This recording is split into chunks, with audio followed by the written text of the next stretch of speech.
Zachariah Jackson, BASA News. I'm here in Ewing, Trenton, suburb of Trenton. A week ago, I seen a performance by this young lady, her dance group, and she's going to explain everything. It was a version of Revelations that I've seen it with Alvin Ailey dance group many times. So I thought that she was actually one of their dancers.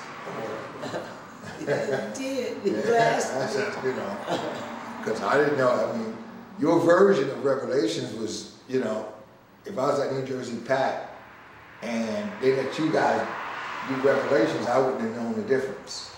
So, introduce yourself to the people and tell them who you are. Okay, my name is Carolyn Watson-Johnson, and I'm from Ewing Township, New Jersey, and I'm owner and operator of Watson-Johnson Dance Theater, which has been here for the past 33 years. And Mr. Zachariah, who I met on that day, I'm really excited that he compared my dancers to the Ailey Revelations, because that really was my inspiration. In fact, I started choreographing those pieces. Those are some of my oldest pieces of choreography. I started choreographing them in 1984. My father passed away. And I had just actually started a dance company, Watson-Johnson Dance Theater, and I was a part of a dance program that different dance companies in the area were going to be performing at the Miller Playhouse. My father had just passed, and I just knew that I was not going to be able to do it, but I listened to that music. It came to me. I mean, you know, I had seen Revelations when I was young, but then, you know, just wasn't really familiar with the music. Hadn't seen the ballet since I was a little girl, but then listening to that gospel music, it just did something to me, and I was able, at that time, with the inspiration, of course, of Alvin Ailey, to choreograph some of my longest pieces that I've ever, you know, my oldest choreography, but even some of my best choreography. Wow. Inspiration, of course, coming from the ballet itself, and of course, Mr. Ailey. Wow, well, you've come a long way since 1984, you say? Yeah, I actually choreographed those dances. Wow. In 1984. I've been performing them over the years. I had a dance company back then, which dissolved. I started, of course, you know, was early married. So then I started having children, and dance just went right out the window. I had stopped dancing, sure, you know, to raise a family. This studio is actually a surprise from my mother. My father also passed in that year, and they owned some property in Trenton, New Jersey. Okay. The property burned down. And with the insurance money, my mother, one day we were riding past here, because I don't live very far up the street. So she said, you know, Carol, how would you like to, do you think you could dance in this building? And I said, well, of course I could dance. I could dance anywhere, but at the moment, this is a hair salon. Right. It was a hair salon. This building has been so many things, because when I was a little girl, it was a hardware store. Sure. But back in the 80s or 90s, when we actually purchased this building, 1990, she posed that question, and I said, you know, you're just being ridiculous. She said, no, I'm not. I spent my life savings and I purchased this building. That's another reason why, you know, I want to work so hard. She's 90 years old. But, you know, I had been a dancer from 3 years old. Oh my God. I started dancing at 3. I was a theater major at Howard. Okay. You know. What year did you graduate from? I graduated from Howard in '81. I was the class of '79, but I left for 2 years because I did the European tour of raising. Okay. I came back, and I mean, you know, after you start a family, I was having children. I have 3 sons. I was teaching school, substitute teaching for 10 years, and then I started teaching at an independent black school, African People's Access School, which my children attended. But at that point, dance had been so far out of my life. I hadn't danced, like in years. And she purchased this building, and the rest is history. We've been here 33 years. Like I said, we've had our difficulties financial, especially now. With, Sure. In the beginning, there was only 2 black schools, myself and another sister, Hannah Phelps. And in fact, she was the first. Hers was in the actual city of Trenton proper. I'm in Union Township. She was opened 5 years before me, and then, of course, I opened up.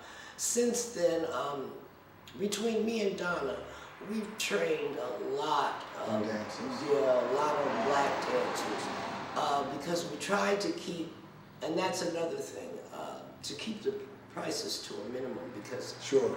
dance is so expensive. Yes. Excuse me. No COVID, just allergies. No, you said that. Well, people think that after COVID, no one can have a cold. I know. That's not, know. that's not in God's plan. Yeah. That is. So we're still going to have the regular things, Yeah. Allergies, flu, and everything else. That don't mean we have COVID. Well, I got my first flu shot ever last week. God bless you. Yeah, I so- never had one. But, we've been here, and I've been training these dancers, using our music, Sure. music that they would feel comfortable with. Sure. When we did our ballet bar, I played our rhythm and blues, music that they were comfortable with. Sure. That, it didn't seem like you were doing ballet because it was all music that you were familiar with. Sure. Of course, we used classical music as well. But even with all of my choreography, I tried to, keep it with things within our reach. Right. Gospel, of course, that's my staple choreography is the gospel. But, Ailey, all the things that are part of our culture. Sure. I tried to introduce them. And, I was so, when she gave me the card, the flyer actually, that resembled an expensive card. It wasn't just a regular paper flyer. But I see the Nutcracker on it. And I had, to be honest with you, folks, I've never seen a black Nutcracker. At New Jersey Pack, I seen the European, the white Nutcracker, which I was pleased because, everybody have their culture. Right. But then to come here to Ewing and sit down and watch your version of Nutcracker with Ronald Trotsky. Yeah, Tchaikovsky. Tchaikovsky, and then Duke Ellington, the Duke, Yeah. with the big band. I grew up, my father loved Duke Ellington. And then to see you guys do what you do, I was very, very excited. And I said, the show that you put on, if that was at New Jersey Pack, you wouldn't miss a beat. Oh, I really feel very impressed Yes. So with that you guys statement. are, so I felt that I need, to just let the audience know that, and that they're doing a show the 11th of December. Yeah, Villa Victoria Academy in West Trenton, New And I'm Jersey. planning to be here, I'm planning to be on the video. And we're bring a video camera to video it. Okay. And, just to say that, that you guys are actually going forward with this here, it's a great thing. Yeah, I thank you. This, like I said, that Nutcracker is something, when I opened up this school, I always wanted to do my version of a Nutcracker. I wanted to be a black Nutcracker, and I wanted the party to emulate. We don't have fights at all of our parties, but I mean, when you get, during that time, the Chitlin Circuit or the what do you call it, the speakeasies, some kind of fight or something, folk drinking or doing whatever. So, I wanted to just try to make it something that we could relate to. Sure. And just all of it, I tried to, in the second half, they are celebrating different countries. I felt because of a part of our culture, there was no land of Africa that brought her anything, so we introduced the land of Africa, That was wonderful. the land That of was gospel, wonderful. That's one and thing. even hip hop. That's one thing about the Black American, that they seem to keep Africa alive. I mean, Bill Clinton and First Lady Hillary, when they visited Africa, he said, you know, the Black American keep this thing alive. Well, so we keep things alive and everything, but we do have our own individual culture as Black American people. And I was pleased to see what you guys are doing. thank you. And Really appreciate it. we're going to continue to support you much as we can. Appreciate You know. So tell them about the Nutcracker at 111.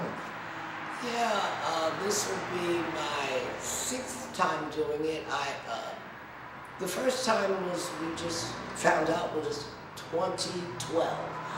It was on my birthday. I wasn't a part of the production. That was the first time that I've done a production that I was not a part of.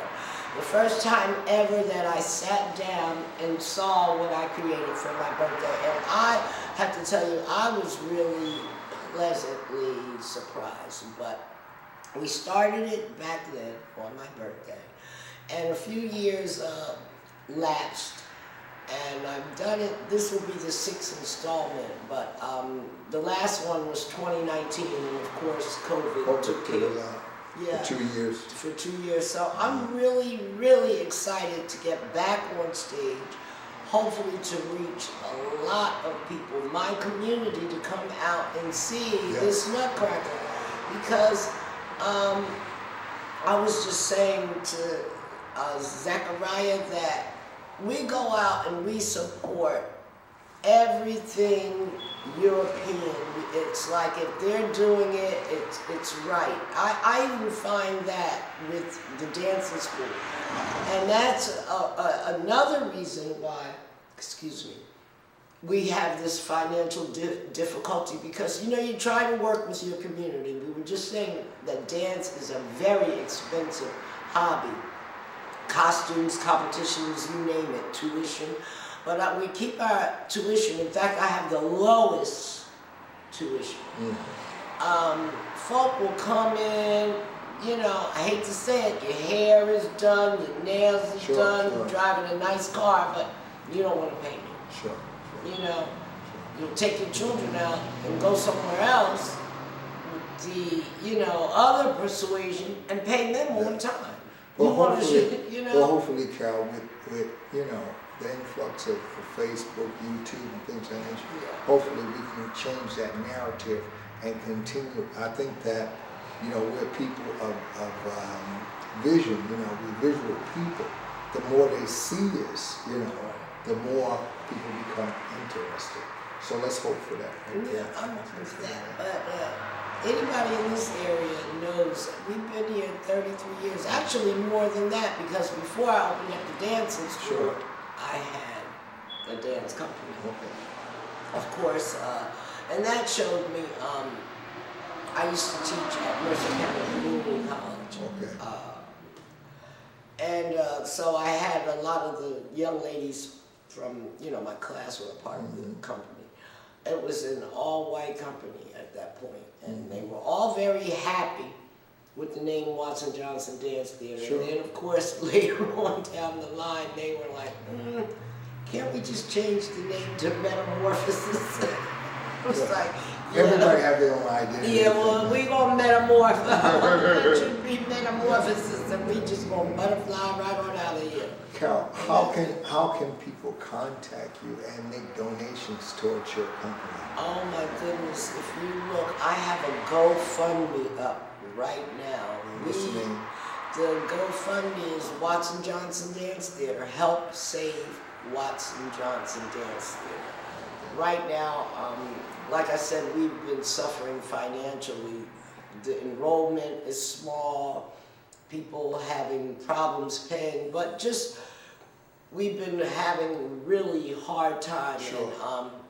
And, over this past year, we've done a lot to even really try to save Watson Johnson Dance Theater. It needs repairs, things are leaking.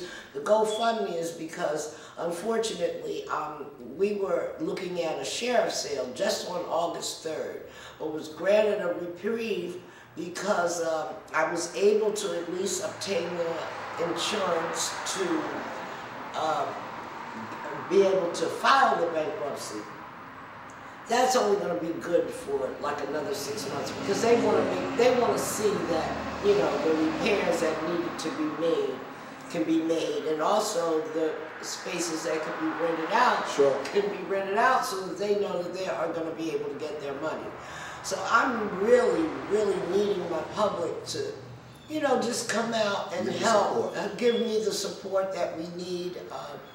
Thus far, I'm really happy because we've raised $2,700 on this GoFundMe. So I'm really happy about that. That $2,700 is sitting there because it's really not, even though we're very appreciative, it's not enough to get the job even started.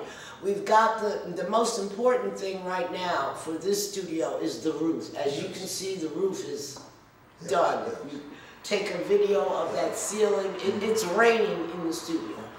Well, we hopefully that with the GoFundMe and people concerned about keeping this dance theater open, and if you ever get a chance to see Revelations by Carol Watson Johnson, I think that you would want to donate to keep it alive. Again, this is Zachariah Jackson, BASA News. Goodbye. Goodbye. Thank you.